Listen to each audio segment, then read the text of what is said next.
juste l'enquiller.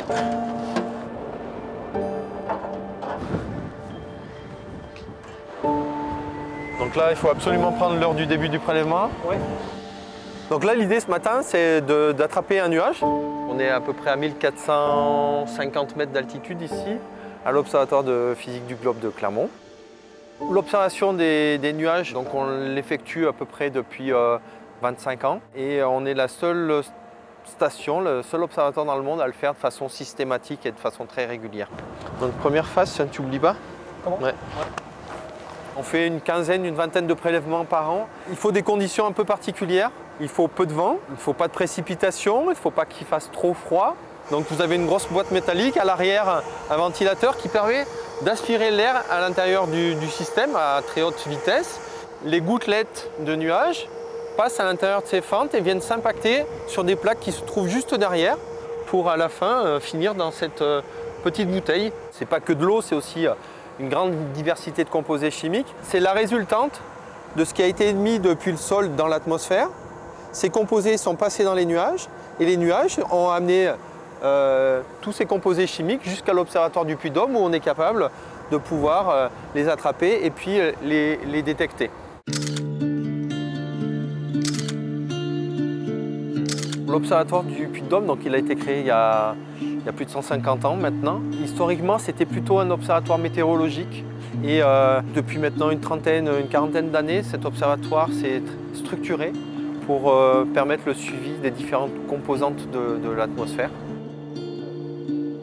Le fait qu'on puisse facilement récupérer les nuages, c'est très lié à la localisation du Puy-de-Dôme, donc qui est situé dans la chaîne des Puys, avec cette orientation très spécifique nord-sud.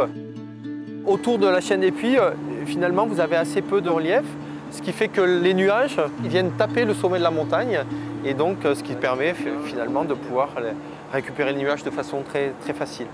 Et on ne le tombe pas surtout. Donc là maintenant on a récupéré 150 ml d'eau du nuage. Donc là l'idée c'est d'avoir plusieurs échantillons parce qu'on va faire différentes analyses en fonction de ce qu'on va regarder comme composé. On va avoir donc certains composés chimiques qu'on va retrouver dans le nuage qui vont dire par exemple la matière vient, si elle a traversé ou pas le pays par exemple, si elle vient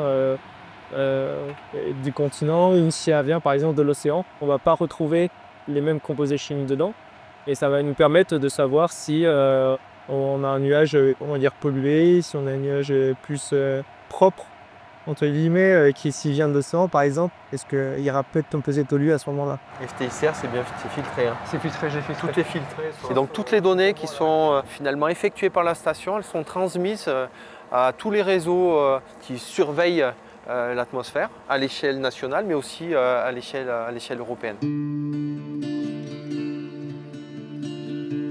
Ce qu'on sait concrètement c'est quoi là? Un nuage il est capable de capter des composés chimiques. On sait aussi qu'ils sont capables de transformer les composés chimiques. Quand on a de l'eau qui précipite sur le sol, ça modifie beaucoup la qualité du sol, mais aussi c'est beaucoup la qualité de l'eau. Les eaux de surface, l'eau des lacs, des rivières, des océans. Quand on a un nuage qui précipite et qui rajoute des polluants à ce milieu-là, bah, ça a des effets sur le fonctionnement des écosystèmes lacustres, des écosystèmes fluviaux, voilà.